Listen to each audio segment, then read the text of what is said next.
So Vikram, there is plenty of money in the world. I mean, there is more than enough money. There's oodles of money in the world. We know that. Might be far too concentrated. But so why the hell is it not being spent on the right things? We know we're facing an existential crisis, climate breakdown. You know, we're seeing some pretty awful weather events, you know, this year, right now in California. Why can't we just deploy that money where it needs to be deployed? What's holding us back? I think you're right. I think everybody rightly says there's enough money. But the question is, how do you get the money to where it's going to actually make the difference and make that impact, right? You electronically transfer You it these electronically days. transfer it, right? But it's not that easy. I think the money comes with constraints. People want, the investors want a return. And I don't think that the existential crisis that you refer to has really seeped in enough. Maybe it is the story of the slowly boiling frog that we've all heard about. Yeah.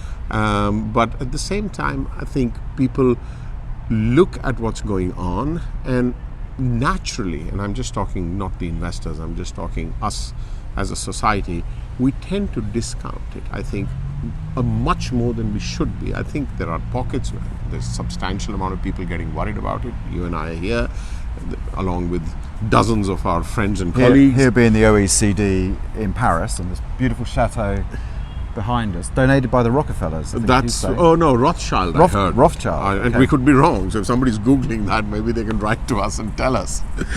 No, that's not true, but that's what I heard yesterday. So I think investors are constrained. I think there is, of course, the whole issue around risk and the reward associated with it. Am I getting enough return for the risk I'm taking?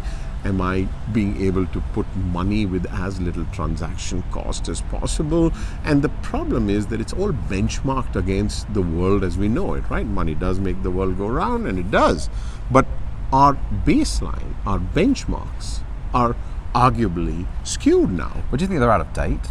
I mean, in the sense that, you know, the new technologies that are emerging, there's more and more financial evidence. I mean, my organisation, Carbon Tracker, produces a lot, but so does many others, that clean technologies are now cheaper than many of the incumbent technologies, particularly coal.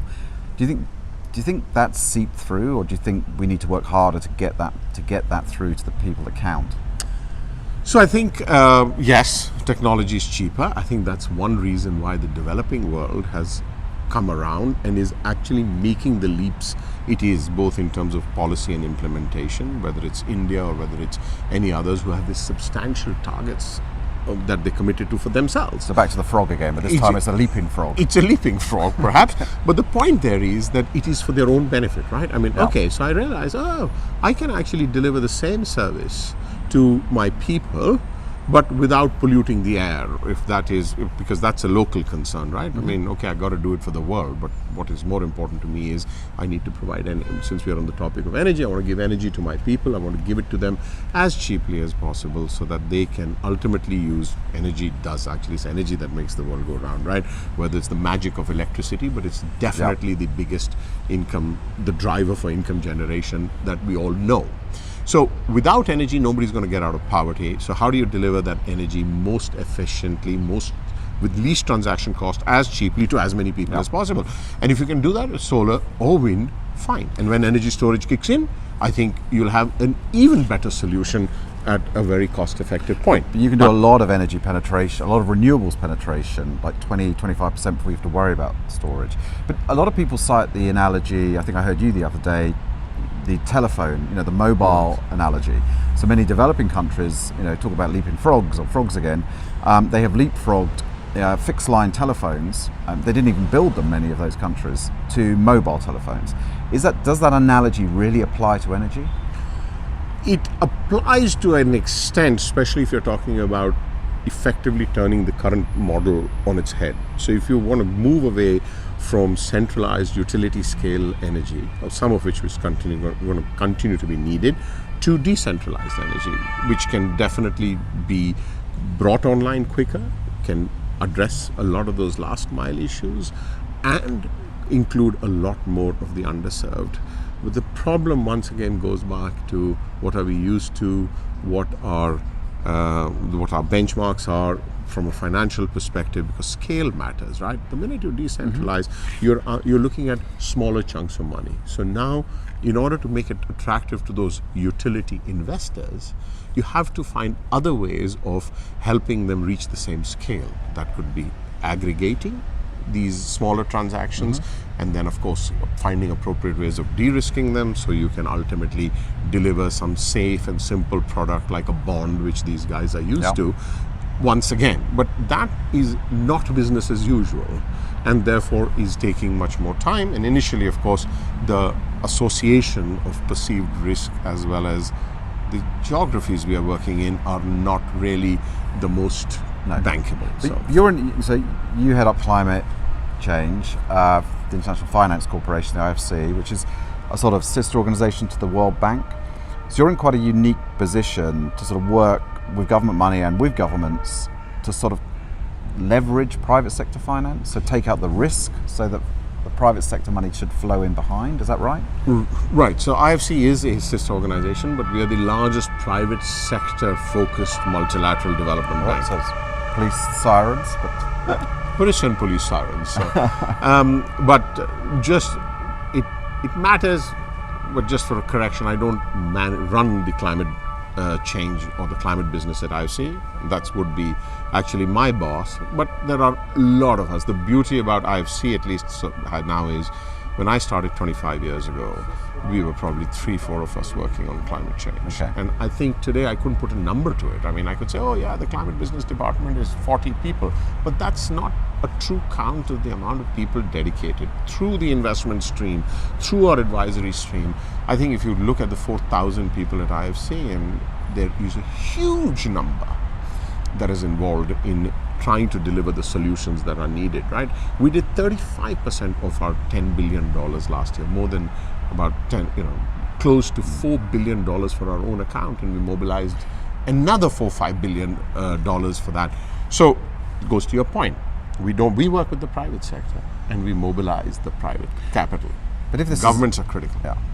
If this is is existential, I mean, it's what I believe, having read and listened to the science. I mean, I did one of these conversations with the climate scientist Michael Mann, and it's quite shocking what he had to say. So if it is existential, I mean, in many ways, all of us should be working on climate change. I mean, it is. So in that sense, should everyone at the IFC be sort of working on climate change? That's a different type of an existential question. And ultimately, I think in one way or the other, the whole business has to be, for lack of a better phrase, let me say climate aligned. Mainstream. Mainstream. People are saying, oh, Paris. I'm saying, Paris aligned may be already out of date. If you look at the latest IPCC report. So that's the Paris Climate Change Agreement and the International Panel on Climate Change. Because, right. Yeah. But that takes us to 2.7 degrees if it does, right? So we are toast or fried or whatever other euphemism that we've been using around it. But my point is, even if we can get going down that path, that leapfrogging that you're talking about earlier will happen, right? The whole issue around, I think sometimes that analogy is stretched too far, because there was a physical element to the telephony, which is not necessarily true of all aspects of climate change. But at the same time, I think we need that momentum. And I don't think if that momentum starts by just getting us to 2.7 degrees under the Paris Agreement commitments, fine. I say let's get going, because that is already a huge mountain to cross. There's a bigger mountain beyond that, but we'll be much better equipped to tackle that if we do this, right? So does it mean that IFC should be doing fully? I think we are committing slowly and moving towards making everything we do climate aligned. So just look at everything. Is there a climate element? Can this be replaced with less carbon intensive alternatives? Is it sufficiently resilient? Because at the same time, while we are all focused on mitigation and trying to avoid hitting that fiery point, I think we also have to recognize that there is, regardless of whether we hit that or not, we're going to have to adapt. So there was I don't know, how many people in this room at the OECD? So this is the 5th event the OECD have put on around green and climate finance and mobilising it. I mean, are these events important, or do we need to be out there actually doing? Very good question, because I think I think, but I also conclude that while you and I attend and participate in a lot of these, sometimes it feels like you are preaching to the choir, right? I mean, everybody inside this room gets it. So the point is, we need to expand that base. We need to be able to articulate and focus these events on both attracting, say, the institutional investors, for if that's what we really want. And there are enough of those, and there are several here too. So I'm not trying to say that there weren't enough, but I think we have to be able to get the communications around the existential crisis out. I think that fire needs to sort of ramp up under everybody's behinds. And then I guess I can say that. You can edit that out. And I think we have to start offering solutions to scale. In one alliterative analogy I use so the institutional investors, all that $100 trillion worth of money there, another $100 trillion in the bond market, all of that is based around understanding what you're investing in and understanding what the risk reward of that is, right? So the simpler it is, the better it is. So the alliterative sort of thing I use is scale, safe and simple. Scale, safe and simple. That's how we need to start packaging a lot of this opportunity for institutional investors, as an example, right? Presumably financial reward, I mean the economic tipping point, and then the policy should be following in behind that political tipping point. Right, and I think what you're actually alluding to then is governments have a huge role to play. National governments, subnational governments, each is trying to do, but there's a huge role to play. You'll recall a term some of our banking colleagues used when we were both in the carbon markets. I think a lot of that applies to the frameworks that we need. It used to be adapted from the acronym for the American Tender Loving Care, the TLC, which was all about transparency, longevity, and certainty. I think if you can start bringing that kind of a framing into policy and combine it with reversing fossil fuel subsidies, putting a price on carbon, and actually making these long-term signals, I think you'll start to see that money will start redirecting itself to low carbon alternatives. Do you think governments now should realise the clean technology is better, it is cheaper or will be very soon.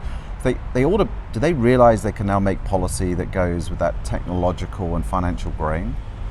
And I think a lot of them are. I think if you look at the disruptive business models that have come up with the shared mobility, right? The next step would be shared e-mobility. And if you saw the headlines on Google or Waymo today, it'll soon be shared driverless e-mobility. So I think there is huge technological leaps. The whole shared economy, the whole issue around the bicycle phenomenon we are seeing in the US in terms of how that's going on. That's just in the transportation sector or personal transportation sector. I think yes. I just think governments, like investors, tend to also be risk averse, and it takes a brave, politically elected mayor, governor, or prime minister in a 4 or 5 year cycle to do something so dramatically different from what history has indicated has worked so far. And that goes back to the earlier discussion you and I had about benchmarks of making investments to an existing framework. I think policy also needs to get disrupted. I spoke to Paul Gilding, the author and climate activist, in one of these videos recently, and he wrote a great book, The Climate Disruption, or The Great Disruption. But he and others are now saying we need a climate rebellion, more sort of pressure. But let's not go there. You're clearly passionate about this. Where does that passion come from? You've given the majority of your career to this issue of climate change. Why? Well, 25 years at IFC and a few years before that, coming on close to 30 years on this. The time we started, and some of the stuff we did in the early days is probably now coming back at scale and better formed and less risky. But I'll be honest with you, it started like an interesting career path. It was an interesting topic out of graduate school. I went into consulting. While at consulting, we started looking at these global environmental issues. The ozone issue was the first one. That is touted as the most successful global intergovernmental agreement. but that was nothing in terms of complexity compared to the climate change problem. That's how I got drawn in. And then when you combined it with development, and I think the World Bank Group president has been known to say, if anything is going to take back and reverse all the development gains of the past several decades now, it's going to be climate change. And even though I've lived in Washington for 35 years, I grew up and was born in India, I go back routinely, and I think it's that nexus with development and making people's lives better by at the same time doing a global good that gets me out of bed every day still. Making it better and not then having it taken away from them. One thing I'll say, and you pointed to the audience earlier, and I'll say that everyone can do something about it. The other day I was talking to a bunch of sort of millennial or just sort of slightly older crowd. I said, what can we do? I said, you can go, you're starting jobs. Ask your pension plan. Why is it not investing? What is its investment philosophy? Why is it not doing what the science is saying? And then let's collectively push that. So I have not read Professor Gelding's book yet, but I think we don't have to go onto the streets, but we can definitely ask questions of those who manage our money, especially in the long term, because guess what? You and I are retiring in 10, 15 years, maybe. Hopefully, but maybe. But the question is, what about my son? What about your son? You know, I mean, and daughters. Daughters, of course. I have only one son, but I have got daughters. So yes, children.